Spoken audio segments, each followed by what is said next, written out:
Hi guys, today I will show you how to change taskbar color on Windows 10. So let's go to settings. So press Windows key or go to start menu and search for settings. And now let's jump into personalization tab.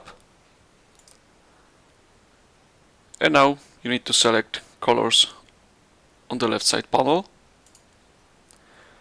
And here we can choose the accent color available from the Windows colors, or we can add any custom one that we want to use.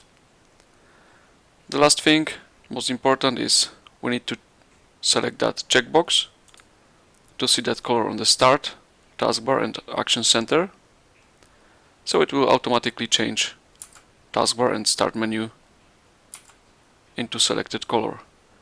So this is how it works. Hopefully it helps you, and thanks for watching.